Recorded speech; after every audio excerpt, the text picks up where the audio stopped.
Salut à tous, j'espère que vous allez bien, j'espère que vous avez passé un très bon réveillon de Noël pour ceux qui le fêtent. Moi j'ai mangé comme un gros cochon, mais il est temps de se reprendre en main, il est temps de travailler, il est temps de retester. Et aujourd'hui, on va attaquer avec le Oppo A38. C'est l'entrée de gamme de chez Oppo, la toute nouvelle, c'est parti.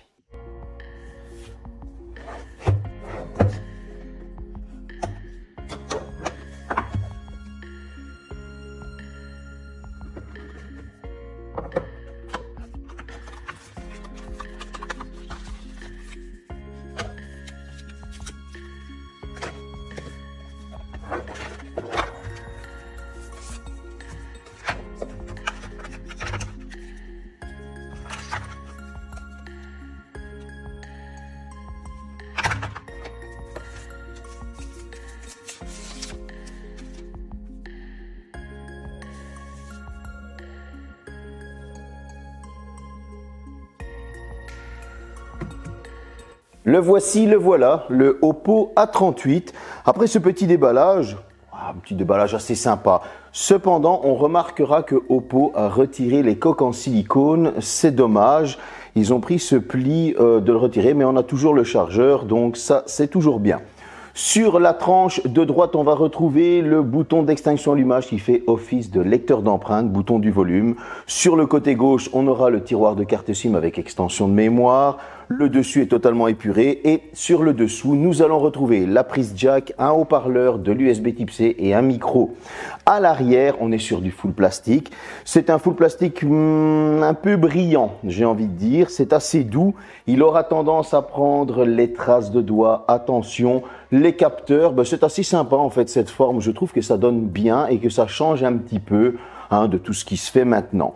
On a des coins arrondis, des bords plats, il est assez léger, il tient bien en main. On a un bon petit smartphone avec des qualités de finition qui sont exemplaires, ça on va pas aller le critiquer, on est quand même sur de l'entrée de gamme, il faut pas oublier.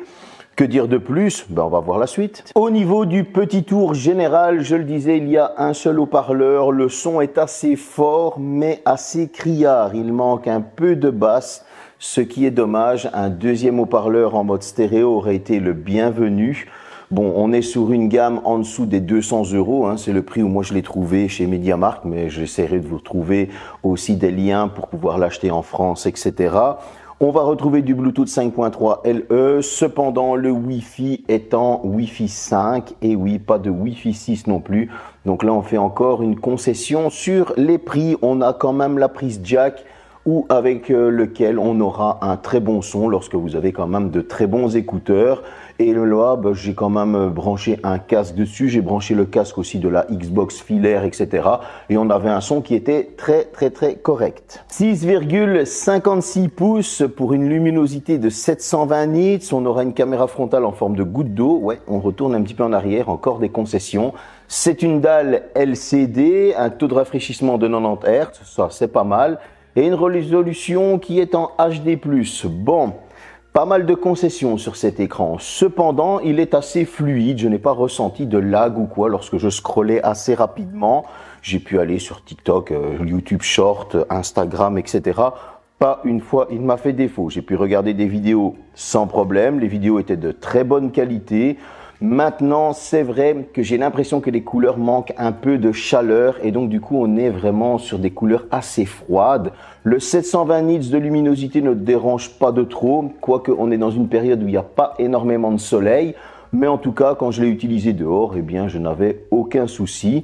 Si je dois dire quelque chose sur cet écran, oui, c'est dommage qu'il y ait cette caméra en forme de goutte d'eau et un menton qui est assez présent.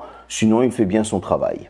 Au niveau des specs, qu'est-ce qu'on va retrouver? Un Mediatek Helio G85 et son GPU Mali G52 MC2, 4 Go de RAM en LPDDR4X, 128 Go de stockage en eMMC 5.1, j'allais bugger parce qu'avec tous ces M.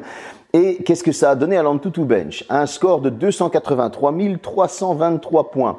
Ce qui fait que ça correspond clairement à sa gamme de prix. On est sur de l'entrée de gamme. Ça va faire tourner des petits jeux à graphisme assez faible. Vous vous en doutez bien, il n'y a pas là-dessus qu'on va faire tourner du Fortnite. On en parlera juste après. Au niveau du Geekbench, ça m'a sorti un score de 436 points au simple cœur et un score de 1425 au multicœur. Encore une fois, ça prouve que c'est bien de l'entrée de gamme. Vous allez pouvoir faire quelques petits jeux. Ça tourne sous Android 13 avec ColorOS 13.1, j'allais dire 3.1. Mais c'est un smartphone qui fait clairement bien son travail. Ça veut dire quoi? Vous allez pouvoir regarder des films, des séries sans souci. Vous allez pouvoir aller sur vos réseaux sociaux, prendre des petites photos, il n'y a pas de problème. Au niveau des jeux vidéo, cependant, n'espérez pas faire tourner un Fortnite, je tiens quand même à vous le dire, ni un Warzone, etc.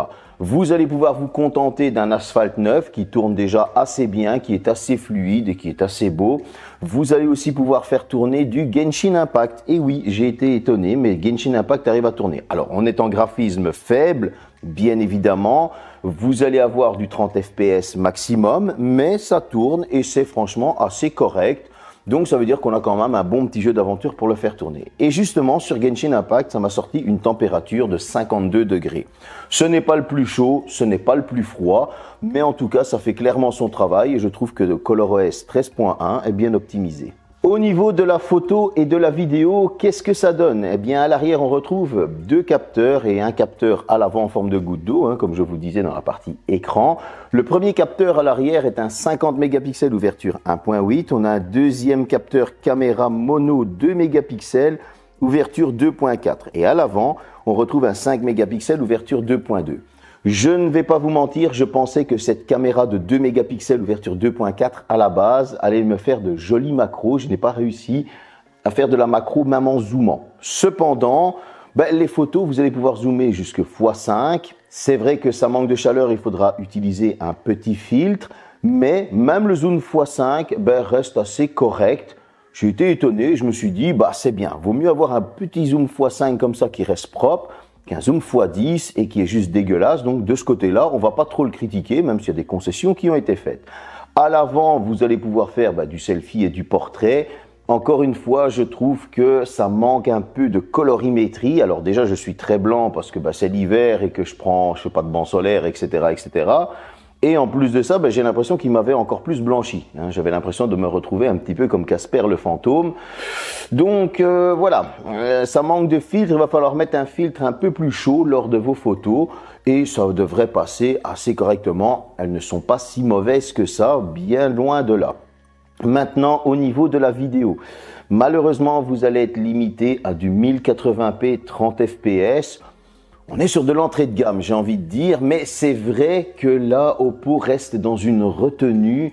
Oppo nous a déjà habitués à nous mettre plus dans les smartphones et là, on sent qu'il y a beaucoup de concessions qui sont faites sur ce smartphone.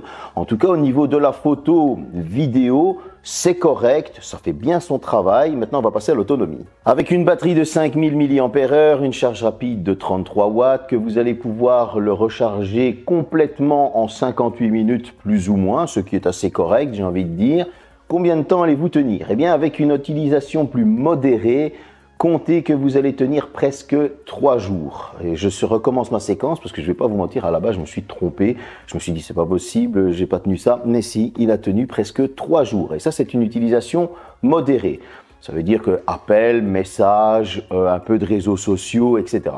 Si vous êtes un power user, donc c'est-à-dire beaucoup de réseaux sociaux et certains parfois ne sont pas optimisés, du jeu vidéo, etc., etc., malgré le fait que ce petit processeur n'est pas trop gourmand, il va devoir travailler plus. Et donc du coup, là, vous allez consommer plus. Mais j'ai quand même réussi à tenir presque la moitié, c'est-à-dire presque 1 jour et demi, ce qui, je trouve, est vraiment très correct. Surtout qu'il ne fait que 190 grammes, on a cette grosse batterie, mais il y a beaucoup de concessions qui ont été faites. Mais au niveau de l'autonomie, ça se ressent que ce petit processeur n'est pas gourmand. À la base, je le trouvais sur une gamme tarifaire un peu trop haute, 199 €, 199 pour les Français ou 219 €, c'était un peu haut avec le nombre de concessions faites. Et puis je fouille un petit peu et je le trouve à 156 voire 166 €. Et là, ça en fait un très bon challenger dans la gamme des entrées. Et les concessions, c'est vrai qu'on commence à un petit peu fermer les yeux dessus. La caméra en forme de goutte d'eau, peut-être vieillotte, c'est vrai, mais elle ne dérange pas. La colorimétrie, au final, on a juste à augmenter son petit contraste, etc. Et ça ne dérange plus. Vous allez avoir du Wi-Fi 5, c'est vrai, on aurait pu avoir du Wi-Fi 6, mais à côté de tout ça, c'est vrai qu'il nous manque encore une fois le deuxième haut-parleur. Après, on va avoir un écran qui est quand même fluide, une bonne partie photo qui est assez sympa dans cette gamme-là, il faut l'avouer, parce que c'est pas encore trop pixelisé, une très bonne autonomie. Bref, on sait pourquoi on va se diriger dans cette gamme de prix, parce qu'on a une utilisation modérée, réseaux sociaux, vidéos, simplement des messages et des appels, et là, il fait clairement bien son travail. En plus de ça, on pourra se faire plaisir avec certains bons jeux, comme du Asphalt 9 ou du Genshin Impact, c'est assez cool. Que demander de plus? On sait pourquoi on n'a pas envie de dépenser de l'argent parfois, et ce genre de smartphone, ils sont les bienvenus. En tout cas, j'espère que cette petite vidéo vous a plu. Son grand frère, le A58, arrive. Salut!